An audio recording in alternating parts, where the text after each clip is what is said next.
Todos los libros un libro, un programa de Alberto Sansegundo para Radio Universidad de Salamanca.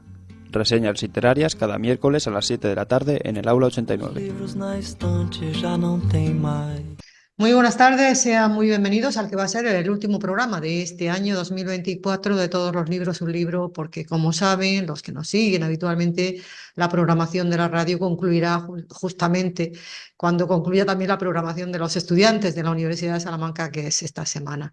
Así que seguro que Alberto Sansegundo también ha tenido esto en cuenta y ha preparado para hoy, yo creo que un programa un poquito más especial de lo habitual. A mí me parece que sí. Alberto, buenos días.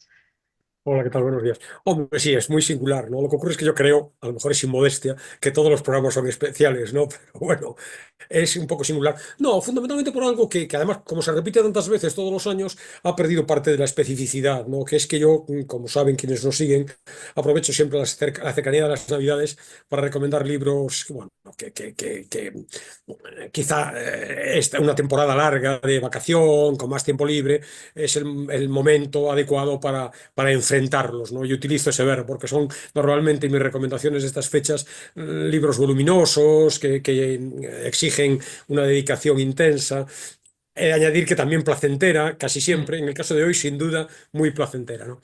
De manera que sí, en Navidades cerca, días de vacaciones, mucho tiempo para leer y por lo tanto una última recomendación del año 2024 que cumple esas premisas de extensión, de intensidad, de placer, muy propicia, por cierto también para regalar, una propuesta muy propicia para estas semanas que nos esperan por delante, ¿no? Bueno, un clásico de la literatura que yo creo que lo tiene todo, ¿no? Porque aúna la aventura, los sentimientos humanos, la naturaleza humana en todas sus dimensiones.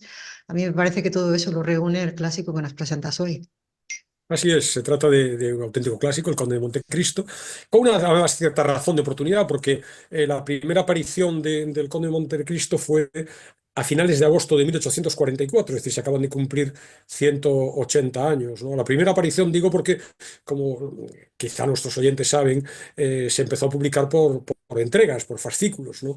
En total fueron 18 entregas hasta 1846, ¿no? De manera que también está un cierto, bueno, aniversario, 180 años de la primera aparición en prensa probablemente del Conde de Montecristo, ¿no? Bueno, ya existían un Antes de poco entrar las en, series, ¿no? Que ya existían en aquella época las series. Claro, sí, efectivamente, el equivalente decimonónico de nuestras actuales series, ¿no? Con los mismos recursos, además de las series, de dejar colgado un capítulo en un momento interesante para propiciar el adentrarse en el siguiente con expectativas y, bueno, quiero hacer dos precisiones iniciales que no tienen demasiado que ver en sí con la novela, pero sí con el entorno, con lo que ella supone, ¿no? La primera cuestión es la extensión. Quiero hablar muy brevemente de la extensión por una pequeña anécdota, una curiosidad, ¿no? Eh,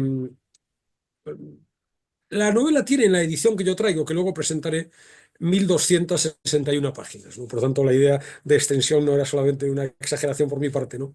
Eh, es normal esa extensión en un autor, voy a decir a francesa la primera vez, pero luego diré Alejandro Dumas, es decir, Alexandre Dumas, diré Alejandro Dumas de ahora en adelante, un escritor de escritura torrencial, incontenible, ¿no? Por cierto, cobraba por palabras y por lo tanto parece que puede Por haber eso ahí escribía una tanto, ¿no? explicación, ¿no?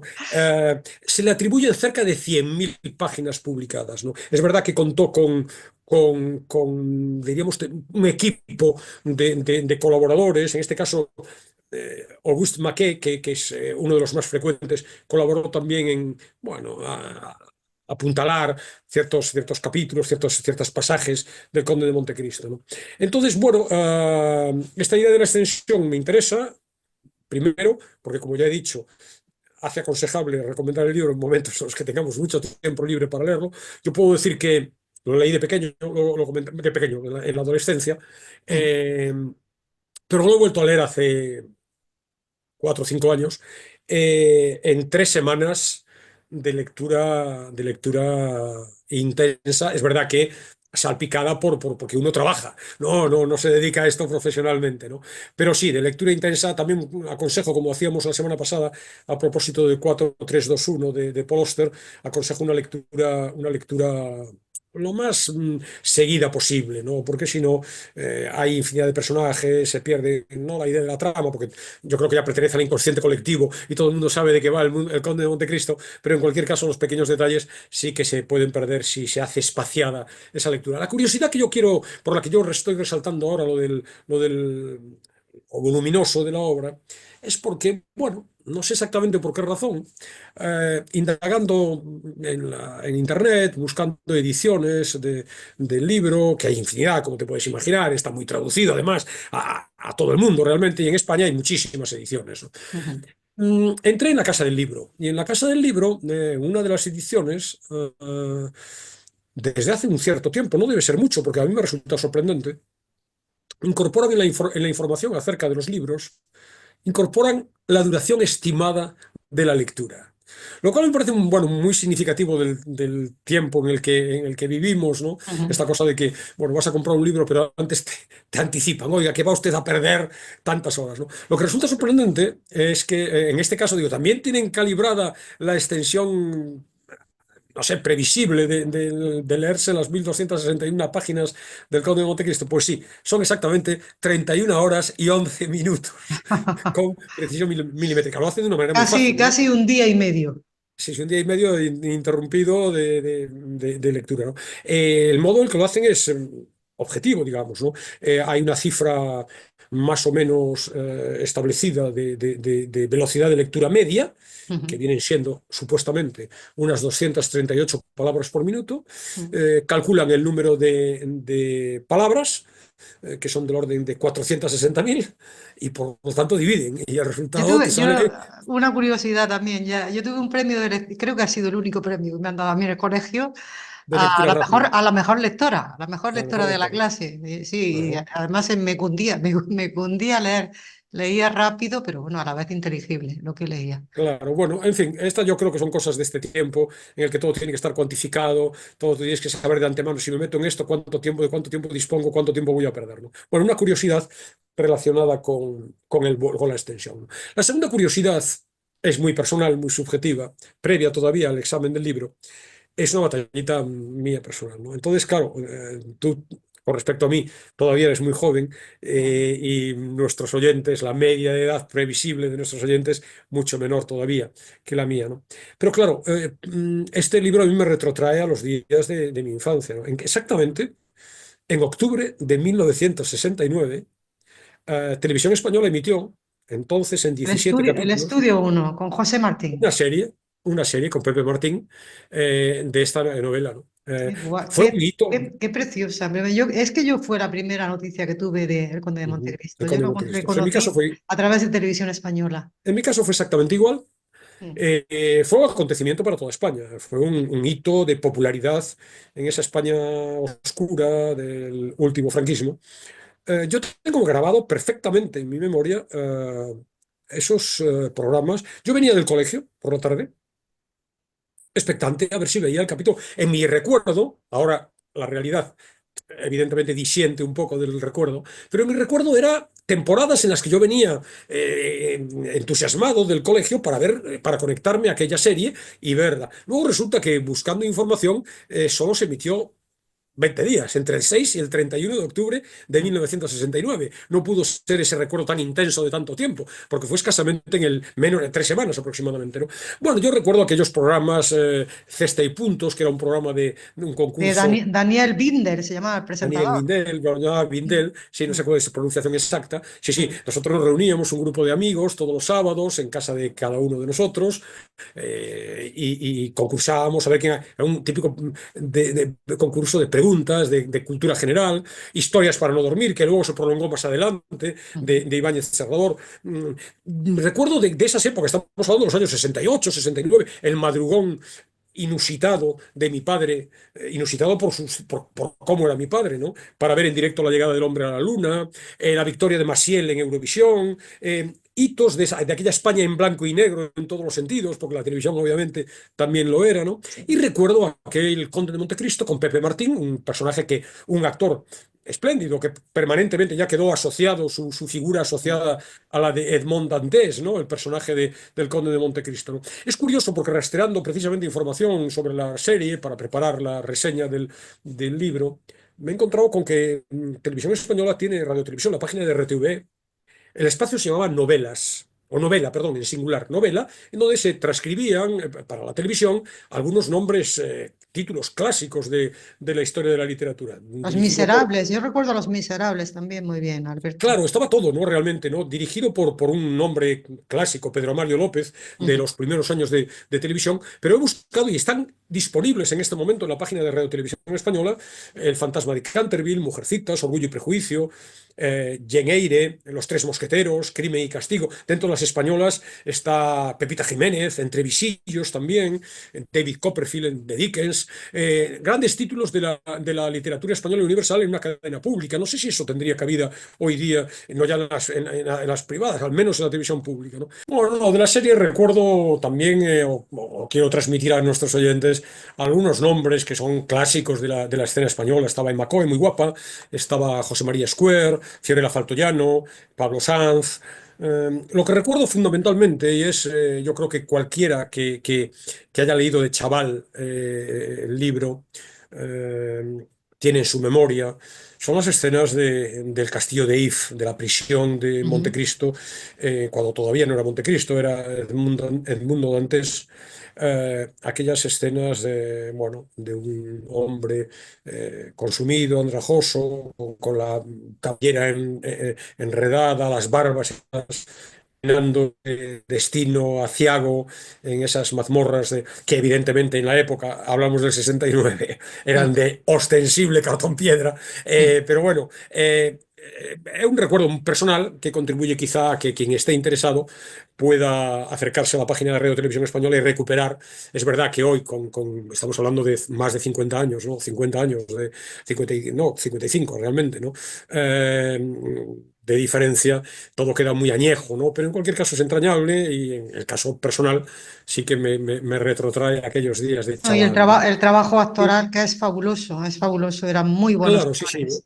Eran estupendos actores. Cualquiera de esas novelas se ve todavía hoy perfectamente, ¿no? O sea que, bueno, además otra razón de la oportunidad del libro, aparte de esos 180 años de la publicación como tal, es que en agosto se estrenó, perdón, la última versión de las muchas que hay, la última versión cinematográfica, eh, con una repercusión global multitudinaria, película de Delaporte y Lapatelier, dos directores que también son los guionistas. Luego hablamos de la película. Eh, Hace una semana, escasamente, el día 10 de diciembre, salió el DVD ya de la película al mercado y por tanto se puede adquirir en las tiendas y por tanto se puede ver tranquilamente en casa porque ya está comercializado, ¿no? Entonces, bueno, de las muchas ediciones que hay del libro, yo traigo hoy la de la editorial Navona, en esta colección que tiene, que es Los Ineludibles, en donde recupera en nuevas traducciones, aunque en este caso no es estrictamente nueva, recupera clásicos de la historia de la literatura. Son libros espléndidos desde el punto de vista formal. Bueno, ya se ve el volumen para quienes Ujú. nos siguen a partir de YouTube. Eh, Portada, la cubierta entelada, cinta separadora, tipografía, vamos a llamarla amable, en el sentido de que, bueno, se puede leer. Es verdad que tiene que estar muy comprimida porque pues, una novela muy, muy, muy extensa. Y la traducción es de año 2017. La traducción es de José Ramón Monreal, que es bueno, un muy reputado traductor con muchísimas versiones en nuestro país de clásicos franceses, italianos e ingleses. Eh, Se basa, y nos lo confiesa en algún momento, no sé si en la introducción o al final, que está basado la traducción en el que pasa por ser ahora el texto canónico de la Ujú. novela, ¿no? Es un texto de Claude Chop para la editorial Fayard, que es del año 93, un texto en el que se corrigieron muchos errores y muchos despistes, fechas imposibles, incoherencias en la trama, inexactitudes varias en el texto original, ¿no? El traductor incorpora unas 400 notas, páginas finales, 400 notas, que bueno, si las consultas pueden ralentizar un poco la lectura, ¿no? Pero bueno, son muy interesantes porque resultan aclaratorias. Cualquier personaje, y hay muchos de la vida cotidiana de la Francia de aquella época que aparece en el texto, pues se nos aclaran las repercusiones que luego hablaremos también, históricas, sociales de la época. Es verdad que, bueno, también se pueden prescindir de ellas y dar por hecho que son personajes, el alcalde de no sé qué, el aristócrata no sé cuántos, el escritor o el miembro de la Academia Francesa, que está plagado el libro de este tipo de menciones. Bueno, las obviamos y continuamos en el desarrollo de la trama, ¿no? Eh, la traducción es, no soy nadie yo para poner quejas, sin embargo, a mí sí me ha parecido un sí. Albert me ha escrito diciéndome que me encontrara esta noche en la ópera. Era para hacerme testigo de la afrenta que quería infligiros. Hombre, no es infringiros, es infligiros. Infligir es infligir e infringir es saltarse, infringir una norma es saltarse una norma, no es el caso, ¿no? Bueno, algún despiste de estos, pero bueno. Probablemente habrá más que se me hayan pasado también desapercibidos a mí. No quiero ni mencionar los muchísimos despistes, las muchísimas erratas que yo tendré en los textos que incluyo cada semana a un ritmo frenético, porque si no, no puedo, en el blog del programa. Por lo tanto, no soy nadie para enmendarle la plana a nadie, y mucho menos a un traductor con este prestigio, ¿no? Como si pueden nuestros oyentes imaginar, es imposible resumir la trama del Conde de Montecristo, ¿no? No, pero Sí que me da una un pista, argumento, unos trazos del claro, unos argumento trazos, sí que pero unos podemos trazos que, saberlo, ¿no? claro, es verdad, La injusticia que se hay comete con gente un que entra, hombre, cómo se sabe sobreponer a esa injusticia, ¿no? Lo importante también que es la claro, suerte en la vida, que te acompañe la buena o la mala suerte, la claro, yo corrupción quiero, también en la sociedad, es que muchas cosas, realmente. claro, yo quiero analizar esas repercusiones, ¿no? Pero tendría que contar primero el argumento. Y hay gente que me escribe al canal de YouTube o al blog y me dice que destripo demasiado. Y es verdad, ¿no? Porque yo me reconozco en eso, yo no leo, yo lo he dicho muchas veces, ¿no? Yo, a ser posible, no leo información ninguna sobre un libro antes de leerlo. Leo una reseña y cuando la voy leyendo y el libro me va interesando, pues digo, este me interesa, me lo voy a comprar. Y como hasta que lo leo pasa tiempo y mi memoria es nula, pues me he olvidado de lo poco que he leído de la reseña, ¿no? Entonces no me gusta nada, que prefiero ir, incluso aunque me digan cosas obvias, que aparezcan en las 20 primeras páginas, y no va a ser el caso, voy a contar alguna cosa más, ¿no? Yo prefiero ir avanzando, ir descubriendo al ritmo de la lectura, ¿no? Pero bueno, en cualquier caso, eh, unas ciertas dosis de spoilers son consustanciales, digamos, al trabajo de reseñista. Asumo el riesgo, asumo la responsabilidad, y allá va, que pare aquí el que no quiera saber absolutamente nada del libro. Estamos en Marsella el 28 de febrero de 1815. Al puerto llega el Faraón, un velero de 3 palos que viene de Esmirna, de Trieste, de Nápoles, con un cargamento comercial. El segundo de a bordo, que es Edmond Dantes, eh, joven marinero, se nos describe en esas primeras páginas como de 18 a 20 años, alto, esbelto, con unos bonitos ojos negros y unos cabellos de ébano. Toda su persona tenía ese aire de tranquilidad y de determinación propia de los hombres acostumbrados desde la infancia a luchar contra el peligro, ¿no? Bueno, este es Edmundo en la versión de la serie española era Edmundo. Eh, yo voy a pronunciar en la medida de lo posible en castellano, no traduciré Edmond, pero no lo pronunciaré como deba ser, ¿no? Por ejemplo, la protagonista, porque Dantes llega al Mercedes, puerto. Mercedes, ¿no? Claro, Dantes llega al puerto, por un lado, feliz y esperanzado, ha completado la travesía, que ha sido difícil, pero también llega inquieto, ¿no? Porque llega para casarse, para comprometerse con Mercedes. Pero Mercedes no es Mercedes, Mercedes es Mercedé. Lo pronuncian así, entonces yo diré Mercedes en todo momento, ¿no? Bueno, pertenece a la población catalana de la ciudad de Marsella. En el viaje, en la travesía, ha muerto el capitán, víctima de unas fiebres. Y bueno, Dante se ha hecho cargo del mando de la nave con pericia, con buen hacer, ha logrado salvar el cargamento. Cuando llega a Marsella, el naviero, el señor Morrel, un hombre afable, viendo que el chico es muy experimentado, a pesar de su joven edad, decide ya promoverlo al puesto de capitán, ¿no? De manera que él llega sabiendo que va a tener un puesto estable, fijo, de un cierto rango y además, bueno, un elemento más para aportar al matrimonio con Mercedes, ¿no? El problema es que ese ascenso provoca la envidia y los celos del contable del barco, Danglars, que codicia ese cargo, ¿no? En su antipatía frente a Edmond coincide también con Fernand. Fernand es bueno, un primo de Mercedes, pero también es un insistente pretendiente de la chica a la que ha perseguido, digamos, durante toda la estancia en el viaje, la larga navegación de Edmond. A ellos dos, a Danglars y a Fernand, se suma también Caderousse, que es un vecino del padre de Dantes, que bueno, es irresponsable, es desaprensivo y también celoso en general del bien ajeno y por lo tanto, bueno, también está en cierto modo interesado en aniquilar o en perjudicar a Edmond. Entre los tres urden una trama, una conspiración denunciando a Edmond y acusándolo de traición. Dantes se había parado con el barco se había parado en la isla de Elba, en donde estaba Napoleón, exiliado, y al parecer Napoleón le dio una carta al capitán para enviar, para trasladar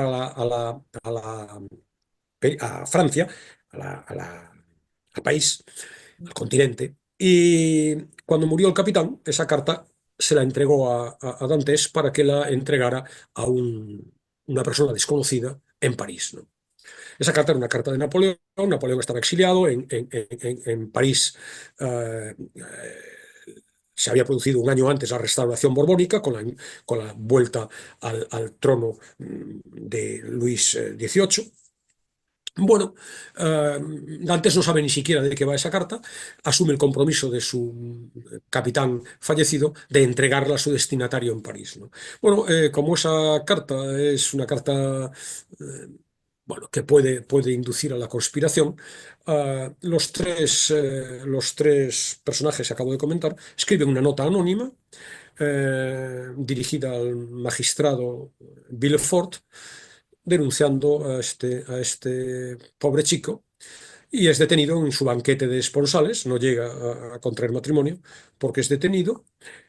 Cuando el magistrado analiza la carta, se da cuenta de que el destinatario en París es su propio padre, el padre del magistrado, que por tanto correría el riesgo de verse implicado en la conspiración y de rebote el propio magistrado, ¿no? Precisamente por ello rompe la carta y detiene, o sea, ya está detenido, pero ordena el ingreso en prisión de Dantes. La prisión es el terrible castillo, la cárcel de If, una prisión evidentemente realmente existente al menos en Castillo, no sé si ya funciona como prisión, imagino que no, enfrente de la costa de Marsella. Entonces, bueno, ese es el desencadenante. Esto pasa en las 15-20 primeras páginas 15-20 primeras páginas del libro. Durante 200, aproximadamente 250, de las 1300 casi del libro, se nos describe la estancia terrible de Dantes en la prisión. Y es lo que más recuerda a un chaval, que es lo que yo tengo en mi memoria muy vívido de entonces, ¿no? 14 años pasará Dantes en aquella prisión terrible, inhumana, durante un tiempo de una absoluta soledad, de desesperación, y en una segunda fase, relativamente animoso, relativamente esperanzado, pues a través de un pasadizo que su compañero de celda cercana, relativamente cercana, ha ido construyendo, un compañero de cautiverio extravagante, el abate Faría, de origen italiano, ha construido ese pasadizo, se empiezan a comunicar sin que se entere, obviamente, los carceleros, y le habla un hombre que lleva mucho tiempo en la cárcel, con su mentalidad, su cerebro desquiciado, parece enloquecido, nadie le hace caso. Él habla de un tesoro escondido en una isla mediterránea, la isla de Montecristo. Mm. Le revela las claves para localizar ese tesoro y para poder tomar posesión de él si logra su liberación, ¿no?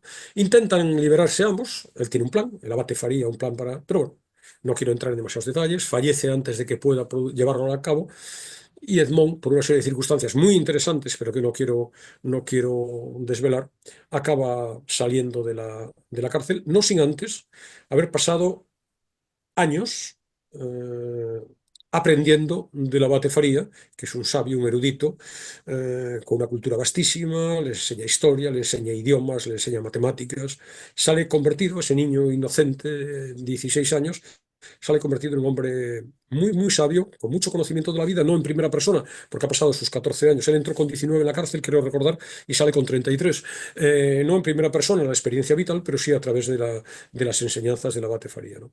Con una elipsis monumental de muchos años, vemos a Dantes en la isla y localizando el tesoro, y se reincorpora luego a la vida civil y se reincorpora con diferentes identidades, cambia su identidad. La primera y más importante es el conde de Montecristo, pero también es el abate Busoni, también es el Simbad del Marino, con sus disfraces oportunos. Se convierte en un hombre misterioso, muy atractivo, de muy vasta cultura, de un extraño magnetismo, y bueno, retoma la vida escondido, oculto bajo estas identidades, retoma la vida anterior a su cautiverio, intentando averiguar qué pasó con su anciano padre, que he de decir, y esto es spoiler, ha fallecido en ese tiempo, averiguar el paradero de Mercedes, que he de decir, anticipando la cuestión, que se ha casado con Fernán, investigar las circunstancias que lo llevaron a prisión, ¿no?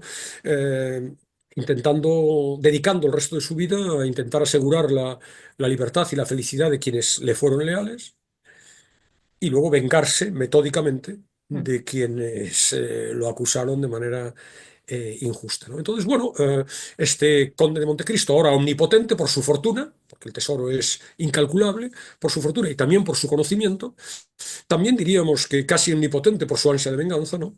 Juega con sus enemigos sin darse a conocer en ningún momento, los manipula como si se tratara de meras marionetas, y se venga. Los arruina a No, todos, Alberto. perdón. Los arruina a todos, uno a uno. Y bueno, se venga no de una manera inmediata, que sería acabar Mm, con ellos en la mm. primera ocasión, sino que, sin embargo, de una manera mucho más refinada, mucho más sofisticada y, por tanto, mucho más cruel y mucho más dolorosa para sus enemigos, ¿no? Entonces, bueno, esta es la idea, a grandes rasgos, de la novela, ¿no?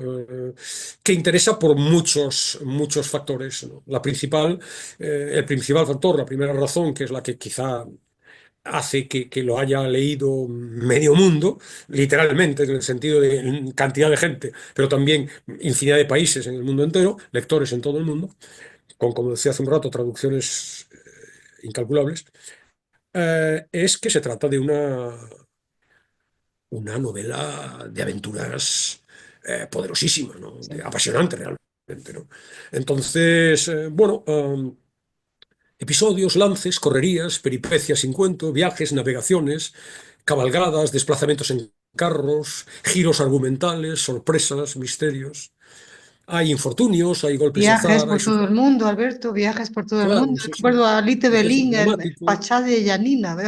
No se me olvida nunca ese claro, nombre, Alite Belín. efectivamente, ¿no? Ujú. Hay escenas teatrales, hay situaciones imprevistas, hay conspiraciones, sentencias arbitrarias, hay traiciones, intrigas políticas, espionaje, convulsiones gubernamentales, hay acontecimientos con relevancia histórica, y luego situaciones de todo tipo: encarcelamientos, persecuciones, venganzas, fugas, naufragios, duelos, sobornos, corrupciones, secuestros, rescates, chantajes. Hay cartas incriminatorias, hay denuncias, hay suplantaciones de personalidad, disfraces, hay tretas y artificios varios, hay adulterios, filiaciones oscuras, hay genealogías enrevesadas, y luego comparecen personajes de todo tipo: bandoleros, espías, contrabandistas, piratas, también aristócratas, también jueces, carceleros, policías, lacayos, sirvientes, reyes y plebeyos, el pachá. Y luego hay mujeres casaderas, anodinas y simples, pero también jóvenes muy atrevidas, muy libres, mujeres valerosas, otras que son intrigantes, mujeres resabiadas, superficiales, fuertes, taimadas, enamoradas, bondadosas, entregadas, mujeres desafiantes de las convenciones. Incluso hay una cautivadora esclava griega, la bella y muy conscientemente sumisa, Haydée, que es un personaje formidable en un elenco femenino muy, muy, muy amplio, ¿no? Y luego están lugares, ¿no? Está Marsella, está el Castillo de If, claro, y la isla de Montecristo, pero París y Roma, y hay referencias menores a Constantinopla, y esta que decías, a Yanina, la griega Yanina, menciones episódicas, puramente episódicas a España. Y luego escenarios no ya generales, globales, de países, ciudades, etcétera, sino específicos. Ahí conocemos la sordidez de las mazmorras, las moradas humildes de los ciudadanos comunes, pero también la pobreza de los habitáculos míseros del pueblo, la opulencia de los salones burgueses, los teatros magníficos, el lujo de las representaciones operísticas, el exceso desaforado de los carnavales de Roma. Están las catacumbas en Roma, escondidas, donde se recluyen los criminales, ¿no? Hay cuevas ocultas que albergan tesoros inconmensurables. Conocemos el mar, claro, la libertad de las singladuras marinas, ¿no? Y luego hay amores impetuosos y galanteos frívolos y duelos de honor, como he dicho, y asesinatos y envenenamientos espeluznantes. Hay hasta 4 personajes que mueren de este modo. Hay ejecuciones públicas de las que disfruta una población zafia, ¿no? Y no se nos ahorra detalles truculentos, ¿no? Hay un recién nacido enterrado vivo Sí. y hay una muchacha muerta y resucitada y hay un cuerpo descompuesto atrozmente, ¿no? Y luego, desde el punto de vista de traslación a escenarios, diríamos, íntimos, ¿no? Compartimos la soledad insufrible del cautivo, la desesperación del condenado a muerte, la angustia del que está abocado en su vida al infortunio, a la ruina, la furia del que es víctima del abuso y de esa injusticia, el odio frente al poderoso, al arbitrario, al que es inicuo, ¿no? El ansia, claro, esencial de quien confía en la venganza como una especie de desquite divino que restaura la justicia, ¿no? Y luego está la intensidad entusiasta del enamorado, y la generosidad, y la ternura, y la benevolencia, y la dulzura, todos los sentimientos imaginables, ¿no? También el rencor, el resentimiento, la cobardía, los agravios, las ofensas, las afrentas, la deshonra, ¿no? De manera que una novela de aventuras con todos los planos que podamos imaginar, que subyuga, que seduce, que encandila y nos lleva de la mano hora tras hora, queriendo continuar con las peripecias del personaje principal y de los secundarios, ¿no? El personaje principal es el segundo gran valor, a mi juicio, del libro, ¿no? Es una construcción literaria para mí deslumbrante, ¿no? Describe con una precisión, Dumas describe con una precisión y una hondura sobresalientes los diferentes estados psicológicos, la evolución psicológica del personaje, ¿no? De entrada vemos a un joven optimista, ingenuo, que cree que la vida está todo por hacer y por tanto está lleno de ansia, de energía, se va a casar, lo acaban de ascender a capitán, el mar es su vocación y por tanto va a ser su destino, ¿no? Un hombre, un niño, un chico muy, muy, muy, muy honesto, muy trabajador, entregado amorosamente a su padre, ilusionado con la boda. Alguien que confía, inocente, en la bondad de las personas, en la justicia del mundo, que contagia esperanza, que contagia ambición sana, que rezuma confianza en un futuro de estabilidad. Y de repente hay una transformación, ¿no? Podríamos llamar a la novela también las metamorfosis, ¿no? Porque de Dantes hay una primera transformación que es después del encierro, ¿no? El encierro lo cambia, evidentemente, y a quién no, ¿no? 14 años encerrado en una celda angosta, sin contacto con el exterior, y encima sabiendo que ha sido víctima clarísimamente de una traición y de que la persona a la que amas probablemente cuente con que tú has desaparecido, ¿no? Hay una frase en un momento determinado, y es pronto en su cautiverio, dice, hacía 4 o 5 años que Edmond no había oído hablar más que a su carcelero, 4 años en el silencio absoluto, ¿no? Permaneció encerrado y olvidado, si no de los hombres, al menos de Dios, ¿no? Esta idea de amargura, se convierte en alguien de sufriente, impotente, diríamos resabiado, ¿no? Sin embargo, hay otro cambio, es cuando llega el abate Faría, cuando hay el contacto con el abate Faría. Porque hay una suerte de resurrección, ¿no? Que, bueno, tiene simbólica también a partir del conocimiento, a partir del saber. No solamente es la esperanza de una posible salida, el abate ha ido construyendo casi grano a grano de un pasadizo que supuestamente, si está bien diseñado, sin correlato de un mapa, obviamente, si está bien diseñado, los llevará al borde del castillo y por lo tanto sobre el mar y por tanto previendo una posible, anticipando una posible huida. Pero bueno, aquí Dante se convierte, dice, ¿qué me enseñaréis primero? Tengo prisa por empezar, tengo sed de conocimiento, ¿no? Entonces, bueno, matemáticas, física, historia, 3 o 4 lenguas vivas, filosofía y decena de otros saberes intangibles hacen de él ya una persona culta, poseída por esa pasión de conocimiento, ¿no? Cuando sale, que no quiero revelar, es muy interesante, muy llamativo, Pues a mí es lo que recuerda más me cualquier... llamó la atención de la serie. Claro, Eso es es lo que todo el lo que mundo mejor recuerda, ¿no? recuerdo de la serie. Claro, ¿no? Pero yo no lo No, no, eso quiero no lo digas, eso no lo desvelar. digas. Pero bueno, cuando sale de la prisión, que es muy novelesca realmente, ya pasa, ahí hay otro cambio, ¿no? Sí tiene que ver con el mar, su salida, y por lo tanto yo creo que el mar opera como elemento simbólico, ¿no? Es una especie como de líquido amniótico, digamos, ¿no? Sale a una nueva vida. Y ahí, bueno, acaba en una pequeña de entrada, en un pequeño islote, luego acaba, bueno, con los piratas, etc. Bueno, en definitiva, acaba en la isla de Montecristo, y ahí en ese peñasco, en donde aparece el tesoro, bueno, un mundo de las mil y una noches realmente, ¿no? Un mundo de joyas, piedras preciosas, una cueva, monedas, lingotes de oro, se nos dice literalmente incalculables riquezas, inauditas, fabulosas, ¿no?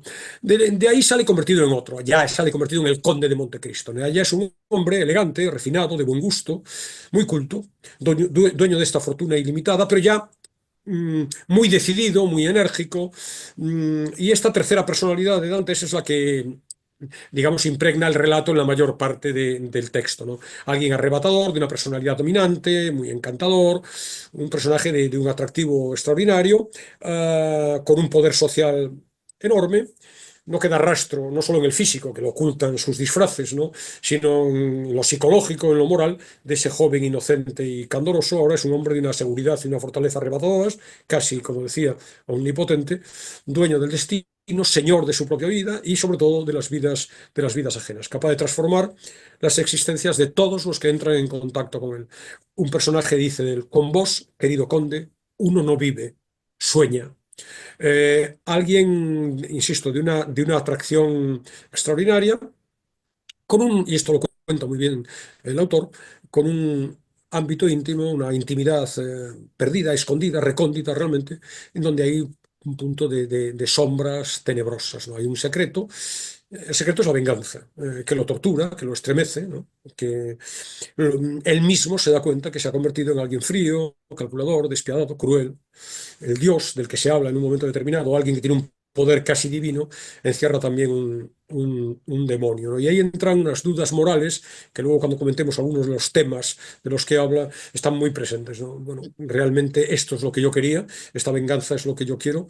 Pero también nos interesan, al margen de Dantes, infinidad de personajes secundarios muy bien perfilados, ¿no? Los tres: Danglars, Villefort, Fernand, cuatro en realidad, Caderousse también, ¿no? Mercedes, ¿no? Y luego, bueno, el naviero, los hijos del naviero, Haydée, que es un personaje estupendo, los criados del conde, todos tienen peso, todos tienen entidad, y aunque sean simplemente unas pinceladas al paso, tienen personalidad, se les identifica, ¿no? Fíjate, aquí recomiendo, bueno, a lo mejor puede parecer menor, ¿no? Pero es curioso, ¿no? La entrada de la Wikipedia correspondiente a la novela tiene una sección muy interesante que se llama Esquema de las relaciones entre los personajes, y presenta un mapa conceptual extraordinariamente enrevesado, pero para quien haya leído la novela, muy ilustrativo, ¿no? Porque establece las conexiones que a veces son exigen derivaciones, exigen recorridos un tanto alternativos, ¿no? Las relaciones entre los diferentes personajes. Muy interesante, ¿no? Eh, Luego también interesan, claro, es un plano menor, pero como siempre, ¿no? Los libros no solamente nos entretienen y nos trasladan cuestiones importantes de la vida, también nos permiten aprender, ¿no? Entonces, el entorno, digamos, las principales coordenadas de la contemporaneidad del protagonista están reflejadas, ¿no? Entonces, hay una especie de imbricación en los dos planos: el plano de la narración, diríamos lo subjetivo, las peripecias del personaje, pero el plano objetivo de la historia, ¿no? Entonces, los hechos de la novela transcurren entre 1815 y 1838, ¿no? Que es una época de gran agitación política en Europa y especialmente en Francia, ¿no? La novela empieza inmediatamente después de la derrota de Napoleón, su exilio en la isla, ¿no?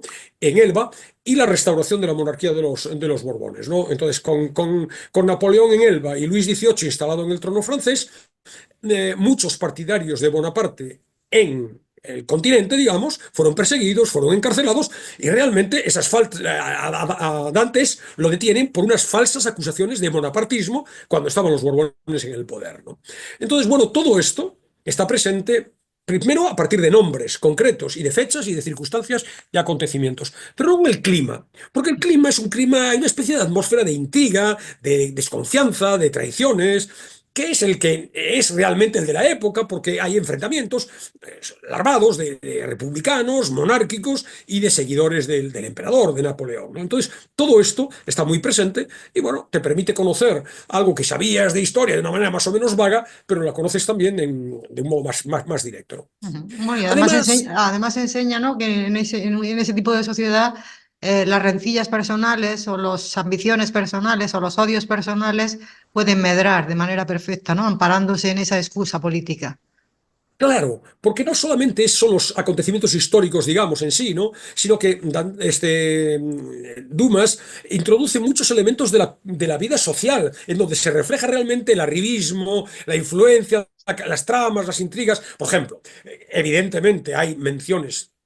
Yo creo que denuncia clara a la corrupción del sistema judicial, la manipulación del marco legal por los ricos, por los poderosos, las desigualdades de la estructura social, las arbitrariedades y la falta de justicia de la época, el deplorable estado de las cárceles, evidentemente, es notorio a partir, no sé si hay una voluntad explícita de denunciar, pero es evidente que cualquiera que lo lea con ojos de hoy, la situación de las cárceles era absolutamente inhumana, ¿no? Luego también es curioso, ¿no? Porque el autor se mete en algunos momentos para algunas de las intrigas que urde Dantes para vengarse, tienen que ver con negocios, con el mercado, con lo financiero, y está muy al tanto realmente, porque hay muchas páginas que hacen referencia a complejidades mercantiles, singularidades legales, documentos, inversiones, etcétera, que es bueno, una parte de la venganza que va a tramar Dantes con alguno de sus enemigos, ¿no? Luego también está muy presente algo de la época, ¿no? Porque hay novelas en ese sentido.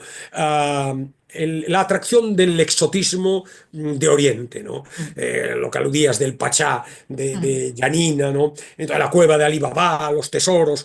Hay muchos elementos, la propia Haidé, ¿no? Haidé está envuelta en una nube de misterio muy atractivo, ¿no? Hay también las vestimentas y Dantes cuando se incorpora a París, es extraño, es extravagante, es poco convencional, tiene unas vestimentas orientalizantes, ¿no? Ciertas costumbres también, hay unos pasajes de consumo de hashish, ¿no? Atmósferas un tanto evanescentes provocadas por la inhalación de vapores, bueno, que remiten a ese mundo de Oriente, ¿no? Y luego también hay una cala, más de una cala, en la realidad de todos los días, francesa de la época, porque el autor se permite muchas ironías muy afiladas sobre el mundo literario. Y entonces es muy gracioso porque, por ejemplo, en un momento determinado un par de personajes hablan de un premio literario. Dice, ¿cómo vamos a hacer? Solo tenemos un premio Montión. Pues bien, se lo otorgaremos a alguien que no haya hecho nada para merecerlo. No es así como normalmente sale del apuro la academia. Hay muchas pullas de este estilo al mundillo literario de la época, con nombres concretos que, claro, obviamente hoy no nos dicen nada, aunque las notas del traductor nos permiten aclarar algo, pero no nos dicen nada, ¿no? Pero bueno, sí que ese clima sí que está, ¿no? Y luego me pareció muy sorprendente, y ahora que he visto la película, bueno, buscaba ver qué hacía la película con respecto a ese episodio. Hay un episodio que es más que un episodio, porque están cayendo pinceladas durante un tiempo, unas páginas, y luego al final fragua. Hay dos personajes, dos mujeres, Eugénie Danglars, que es la hija de Danglars, ya estamos hablando de la época de París, y Louise d'Armilly, que es una amiga de ella. Están unidas, obviamente, por una muy profunda amistad y afecto mutuo, ¿no? Pero por una serie de circunstancias que no vienen a cuento, huyen de ese entorno, huyen juntas, desafiando los patrones sociales de la época, ¿no? Eugenie está, bueno, predestinada a un matrimonio amañado con un personaje, Andrea Cavalcanti, que va a ser muy importante, pero bueno, no voy a entrar ahí. Decide escaparse de París y en su fuga, Luis se convierte en su cómplice, ¿no? Entonces, ambas se enfrentan a las normas de la sociedad y muestran abiertamente en sus actos, pues, cómo se rebelan frente a esas convenciones, ¿no? Hay una escena en donde Eugenie se corta el pelo, una escena de una intensidad extraordinaria, y cogiendo con su mano izquierda la gruesa trenza sobre las que sus largos dedos se cerraban a duras penas, cogió con la derecha un par de largas tijeras y enseguida el acero crujió en la espléndida y abundante cabellera, que cayó por entero a los pies de la muchacha, inclinada hacia atrás para preservar la levita, ¿no? Ambas duermen juntas en los alojamientos que las acogen en su escapada, ¿no? Con una ausencia de prejuicios y una libertad y un anhelo de independencia que contemplados desde hoy se puede calificar claramente como anticipatorios, ¿no? Porque, en cambio, la película, luego hablaremos de ella, pero en la película solo queda una frase en donde parece aludirse a una amistad, entre comillas, especial Ujú. pero entre los dos personajes, ¿no? Que no tienen peso en la película realmente.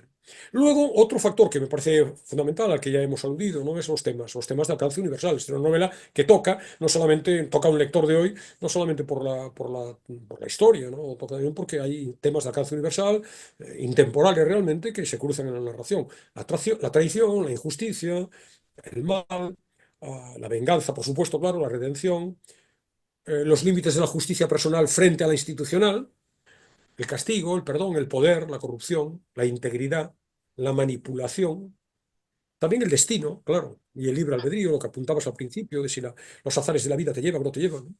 La culpa, el amor, la entrega, la muerte, son algunas de estas cuestiones que están presentes en la novela y que impregnan el texto más allá lo elevan más allá de la narración. Luego otro factor que me parece muy interesante es lo que es el escritor, claro. Dumas es un narrador impresionante, claro. La capacidad de crear una trama densa, sorprendente, pero a la vez muy precisa y detallada, ¿no? En la que, como decíamos, yo como lector me veo envuelto hasta la pasión realmente, ¿no? No hay lugar en 1300 páginas para el aburrimiento, no hay eh, espacio para la trivialidad prescindible, ¿no? Bueno, que si acaso esto que decía de los personajes y sucesos de la época, que podríamos saltarnos, ¿no? Pero bueno, nada está, todo encaja, nada está dejado al azar, todo, cada evento, cada vuelta de tuerca, cada nuevo incidente. Tiene su papel en la trama final, ¿no? Todo acaba encajando, ¿no? No hay además, más allá de que, bueno, evidentemente hay un aire decimonónico en la prosa, no hay florituras, no hay empalago verbal, más allá de que obviamente las formas de expresión son diferentes, ¿no? El narrador es omnisciente y se mete en el relato. Es decir, hay ocasiones en donde el narrador se hace notar expresamente. Desde este punto de vista, los italianos son el pueblo por excelencia. Para ello las fiestas son verdaderas fiestas. El autor de esta historia, que ha vivido en Italia durante 5 o 6 años, no recuerda haber visto nunca una solemnidad turbada por uno solo de esos acontecimientos que son siempre un corolario en las nuestras. Es decir, aparece de repente la voz directa, no solamente es que haya un narrador neutro que habla y lo conoce todo, sabe todo lo que ocurre, ¿no? Pero bueno, a pesar de conocerlo todo, nunca se anticipa, nunca adelanta acontecimientos, ¿no? Nunca interfiere en la lectura, ¿no? La personalidad de los personajes, como decía, está muy bien hecha, pero fantásticamente también, en muchos casos, a través de los diálogos meramente, ¿no? Y luego también un gesto contenido, una sonrisa, una mirada, una ironía, permite captar al personaje, ¿no?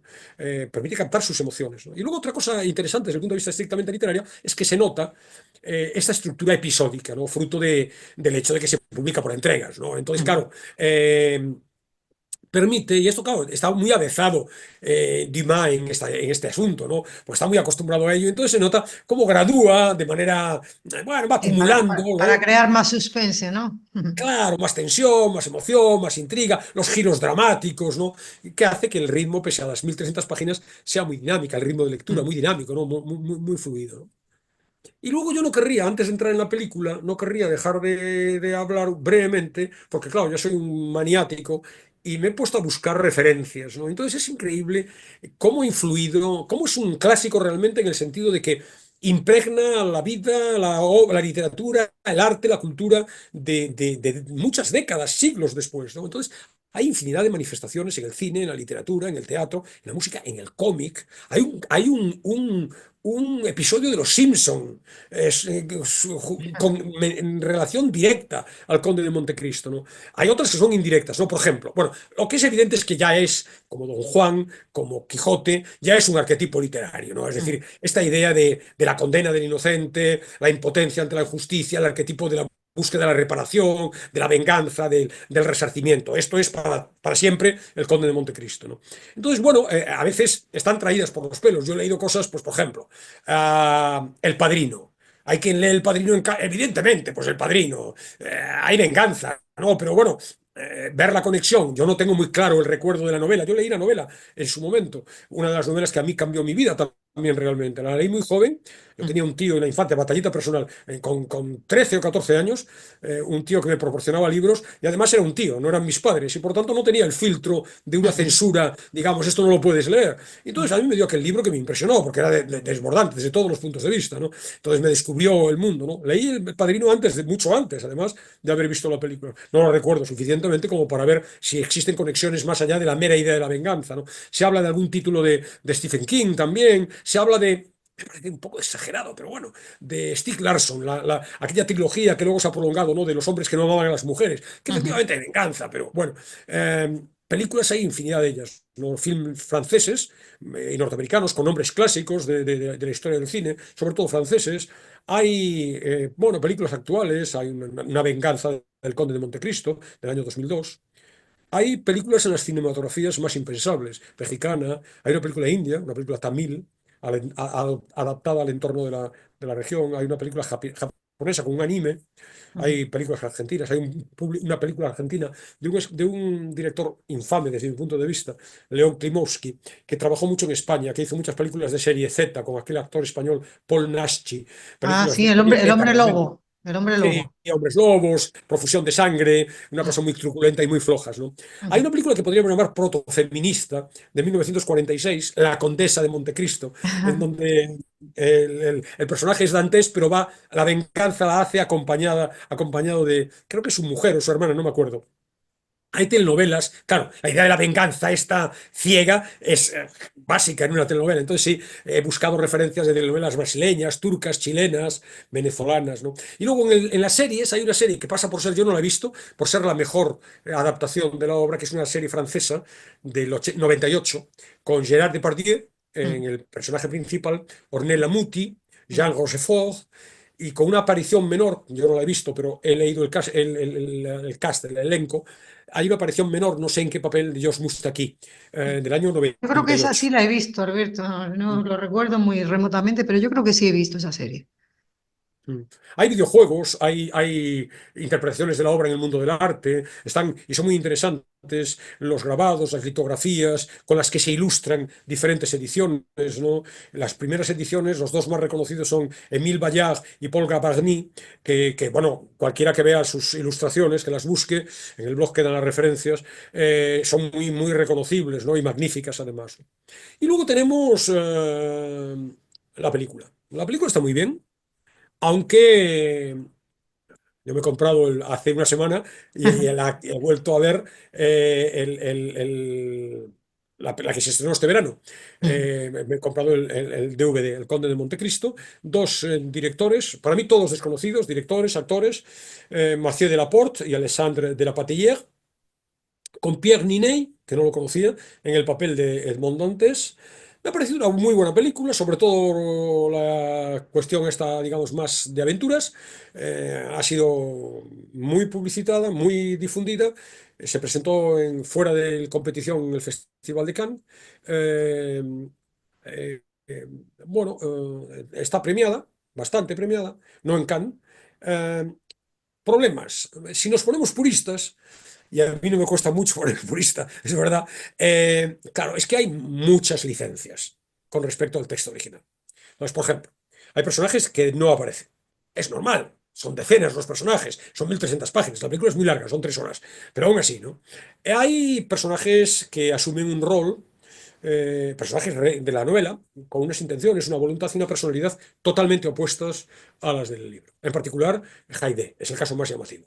En la novela aparece como esclava, compañera del conde de Montecristo, ¿no? Ni su psicología, ni su modo de actuar, ni su implicación en la historia tienen nada que ver con lo de la novela, ¿no? Luego hay otros personajes que no existen en el libro y que sin embargo se colocan en la novela. El comienzo, por ejemplo, perdón, en la película, el comienzo de la película es absolutamente inventado, ¿no? Situaciones que se inventan, personajes que se inventan, bueno, pues para trasladar de manera coherente lo que se nos cuenta en el libro, pero claro, contarlo al modo de la novela sería imposible, entonces se ha inventado un personaje o se ha creado un episodio, un lance que no existe en la novela, pero que sí permite trasladar, diríamos, el espíritu, ¿no? Luego hay las circunstancias que rodean los sucesos. Por ejemplo, la carta incriminatoria existe, pero el modo en el que se produce, el modo en el que llega a unos y a otros, el que la difunde, el que es radicalmente distinto, ¿no? Luego se eliminan, obviamente, pasajes de manera drástica, pasajes enteros del libro, ¿no? No ocurre. La presencia de Dantes en la isla de Montecristo aquí es episódica, unos segundos, mientras que en la novela tiene peso, ¿no? Y sobre todo, bueno, se nos surtan estos aspectos, nada más que de refilón, como ver los apuntes, las dimensiones filosófica, histórica, bueno, al paso, de manera muy ligera. Y luego hay un final, bueno, que no voy a destripar, pero sí que diré que el destino de Caderousse, de Danglars, de Fernand, de Villefort, incluso el destino de Haydée y del propio Edmond son absolutamente distintos, nada tienen que ver. Ahora, disculpable todo ello porque, bueno, concentrar en solo 3 horas un libro de esta extensión y de esta magnitud es imposible. Entonces, de manera favorable, aspectos a favor, muchos, ¿no? La labor de los guionistas es espléndida precisamente porque entresacan, hay un uso de las elipsis excelente, estamos en un plano y en el plano siguiente ya han pasado semanas, y entonces eso está muy bien encadenado. Mm. En algunos casos son algo abruptos estos saltos, pero bueno, permiten hacer avanzar la acción de modo ágil sin que se pierda nada para alguien que no haya leído la novela, sin que pierda nada de la trama. Sí, estos detalles importantes, pero no la trama, ¿no? Es muy interesante también los recursos técnicos, ¿no? Pero muy grandiosos, es un poco grandilocuente, pero es un exceso para mal y para bien, ¿no? Entonces, claro, muchos planos cenitales, muchos medios, hay mucha pirotecnia técnica al estilo Hollywood. Ahí hay mucho dinero. Y entonces, bueno, hay muchas imágenes muy previsiblemente filmadas con drones, movimientos muy acelerados, muchos zoom. Espléndida la ambientación, los palacios. Hay por ahí estudios, o sea, artículos y reseñas que nos sitúan los espacios reales en donde fueron filmadas diferentes escenas, las vestimentas, los escenarios, la decoración. Todo eso está muy bien hecho.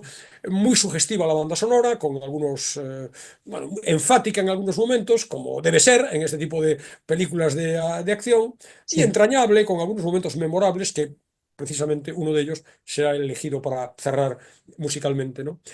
Como digo, fuera de concurso de Cannes fue premiada, un éxito extraordinario en el mundo. Yo recomiendo el visionado, claramente a mi juicio, después de leer el libro. Claramente. ¿Eh? Como digo, el 10 de diciembre ya se tiene disponible desde el 10, desde hace una semana, tenemos el DVD. Mm. Y seguramente Eh, quizás en alguna plataforma también se pueda encontrar, ¿no? no, en Es las posible. plataformas no está. Plataformas nada. No sé si a partir de que se ha publicado el DVD ya tienen opción las plataformas, pero no estaba. Se estrenó en el cine y directamente ha pasado al DVD, que yo sepa, ¿no? Bueno, En cualquier caso, libro y película conjuntamente o por separado, y en el caso de que sea por separado, a mi juicio, primero el libro y luego la película, altamente recomendables, y en ambos casos, estupendos regalos para estas Navidades que ya tenemos encima, ¿no? pues una maravilla, Alberto. Una maravilla. No nos da tiempo al fragmento, pero sí a la No. canción. Sí, sí, canción sí. Hombre, en la película hay música, ¿no? Perdón, en la película, en la novela hay música. Yo había pensado originariamente, hay un fragmentito, una breve secuencia que se dice en el texto, y el conde, tarareando un aria de Lucía de la Mermur, fue a sentarse, fue a sentarse en un banco mientras Bertuccio, uno de sus criados, lo Mm. seguía haciendo acopio de sus recuerdos, ¿no? Pensé, bueno, voy a poner a María Callas con esta aria de... Bueno. Pero bueno, como la película la tengo muy fresquita porque acabo de verla estos días atrás, he elegido un tema bellísimo, subyugante, con un aire de misterio, de exotismo, lleno de dulzura, de nostalgia, de pasión contenida que en la película canta Haydée, ¿no? En su primera aparición, rutilante primera aparición en la cinta, ¿no? La obra la canción, la pieza, es obra del compositor de la música del film, Jérôme Rebautier. Se llama Dorul, también llamada Canción de Haydée, y es una maravilla, ¿no? No he logrado resolver, de manera que si alguno de nuestros oyentes quiere investigar y es capaz de hacerlo, pues que me dé información, quién la interpreta. Porque viendo la escena en la película parece evidente que es la actriz. Mm, La actriz que hace el papel de Haydée, que es una también guapísima franco-rumana, Ana María Bartolomei, que yo no conocía. mm, A ello induce que parece cantando, pero también que la letra de la canción está en rumano. Y por tanto, esta actriz es franco-rumana. Me encajaría perfectamente. La canción no mm, está obviamente, ¿no? Sin embargo, en los créditos de la película, de la banda sonora, la canción aparece con la acotación, con la participación de Gülay Aser Toruk, que es una muy conocida cantante turca, ¿no? Entonces yo no sé a qué carta quedarme. En cualquier caso, la canción es bellísima, la interprete quien la interprete. Dejo aquí el texto, o digo el texto, la música y el texto, pues que cada uno busque. El mm. texto habla de, bueno, sí, de amargura, del amor, de la distancia. En definitiva, encaja perfectamente en la lógica de la película. Ujú. Bueno, con ella me despido ya hasta 2025 Hasta el y año que viene deseando, ya. deseando felices fiestas y buenas Navidades a todos nuestros Pues oyentes. lo mismo para ti, Alberto. Muy felices fiestas y nos escuchamos a la vuelta. Y bueno, y ahí dejas el texto y la interrogante también, si alguien conoce quién interpreta esa música, que seguro que es maravillosa. Nada, pues hasta la vuelta. Hasta el año que viene.